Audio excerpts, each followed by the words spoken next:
Hello everyone, Gaara here and welcome to a brand new video. Today Blizzard has announced some balance changes that are coming live with the upcoming patch, and I want to share with you guys some of my thoughts. So without further ado, let's get right into it. So the very first change is regarding Innervate. I've talked about this in some of my previous videos that Innervate is broken. I have actually covered Innervate in one of my episodes of worst designed Hearthstone cards and how they are limiting future game design. The new Innervate will read gain 1 mana crystal this turn only instead of gain 2 mana crystals this turn.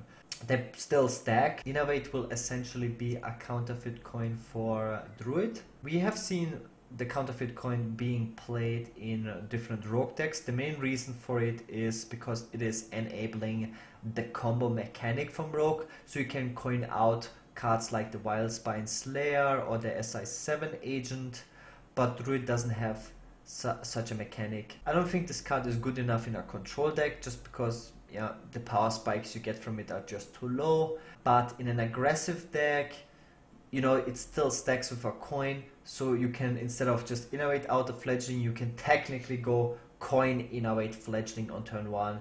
I mean, it's still winning you the game. You could actually still make the cut in an aggressive deck. It might still be better than existing 1-drops, but in a control deck, this is definitely unplayable. Overall, I think it was necessary to change the Innervate. This is the very first time since the beginning of Hearthstone that we have an Innervate change, and it's very hard to imagine how the game will feel if you don't face this card. I'm super happy with this change. I think it's very important for the game in the existing form of the game, but also for the future. It is a very important change. So the next change is to Fiery Vortex, and my very first impression about this was like, oh, what the fuck, Blizzard? Yes, I know Pirate Warrior is a very popular deck, but I would say that the biggest problem about Pirate Warrior is Nizar's first mate and the snowball that goes alongside with it. Yes, the Vortex is a big and important part to how the deck works, but you can still snowball with the Nizar's first mate into upgrade, into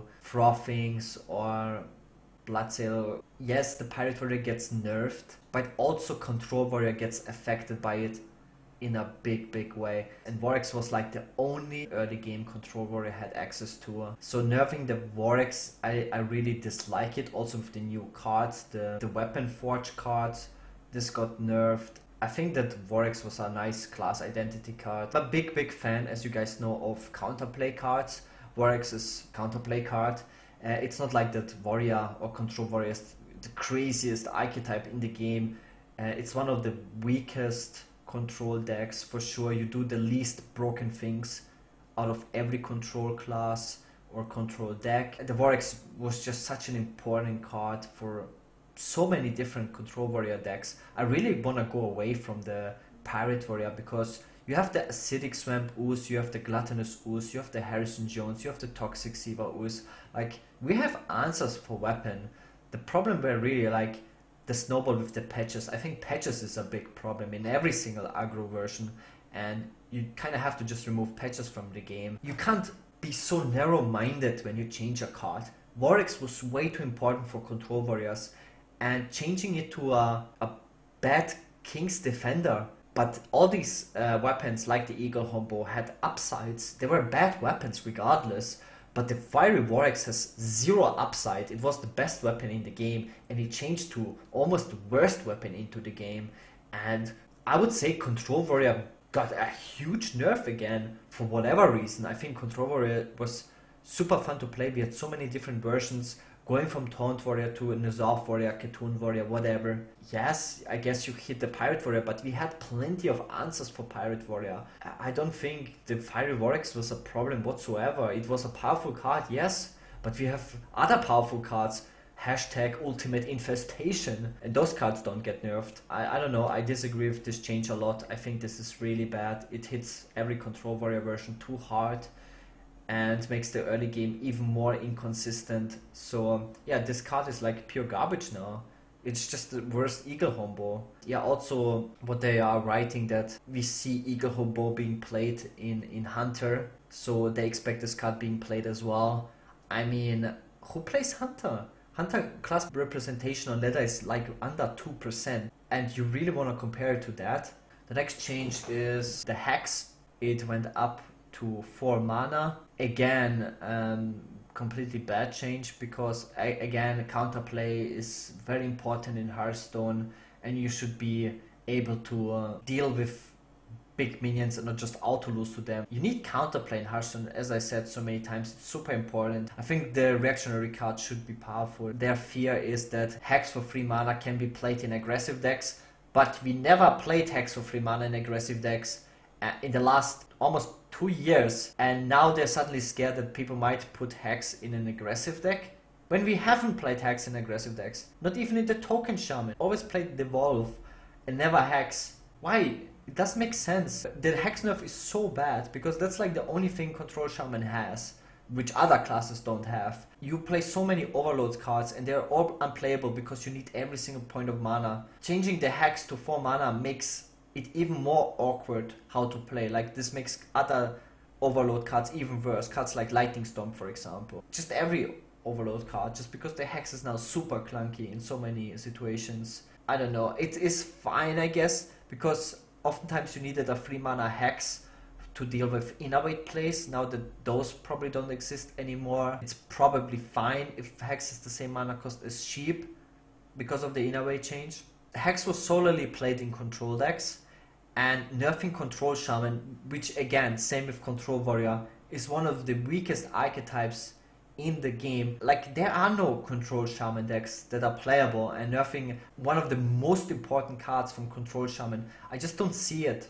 It's the same with nerfing Hunter's Mark, when all the playable Hunter cards got nerfed and Naxxramas rotated out, and then you nerf Hunter's Mark. Hunter was already tier 5, and then you nerf Hunter's Mark.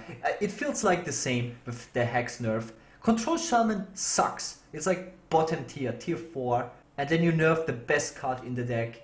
Like, that's definitely not gonna bring back Control Shaman, in my opinion, when you don't do anything to Jade Druid and to Kazakus Priest. Again, I don't like this change. I think it's a pretty bad change. The next change is the Warleader. The text now reads, it buffs every other Murloc by 2 attack instead of just +1 health and 2 attack. It's an extremely powerful card. Arguably too powerful, the Warleader. Now with this change, Murloc Paladin is probably unplayable. It was already around tier 2, and Murloc Paladin was naturally bad against the other aggressive decks because you have no comeback. The Pirate Warrior, for example, had the Vorex. You could take out the Murlocs and then establish your own board, and the Murloc Paladin couldn't come back on board usually. Aggro Druid was naturally running Hungry Crabs, Bloodsail Corsairs, so it was very powerful against that deck as well. And Shaman with the Devolve and stuff was naturally very powerful. I would say that Murloc Paladin was just very good versus control decks, but you could still obviously lose to control decks to own draws. I would say that Murloc Paladin was still like slightly too powerful, just because you played so many control cards in a mid-rangey deck. Cards like Tyrion or Tarim, Stonehill Defenders, True Silver Champion, Spikewood Steed, like a lot of cards that you would only expect to see play from a control Paladin deck. You could just play all these cards in a curved Murloc Paladin deck, and that's probably not okay. And yeah, it was very hard for a lot of classes to just deal with the Murlocs after you played a Warleader. So overall, I think this is a good change. Still like a good card in a Murloc Paladin deck.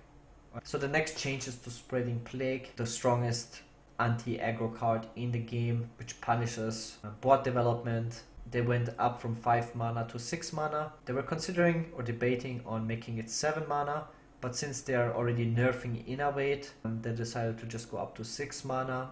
I think it's still very powerful. I mean, aggro decks got super nerfed. Like, Vorex is a huge nerf for Pirate Warrior, and the Murloc Warleader is a huge nerf for Murloc Paladin. Aggro Druid got insanely nerfed by the Innervate nerf, and so every powerful aggro deck just got insane nerfs. The best cards in the deck got nerfed. Innervate is the best card for Aggro Druid, Warleader is the best card for Murloc Paladin, and Vorex is the strongest card for Pirate Warrior. And then nerfing the Spreading Plague by 1 mana is like, cool story, bro.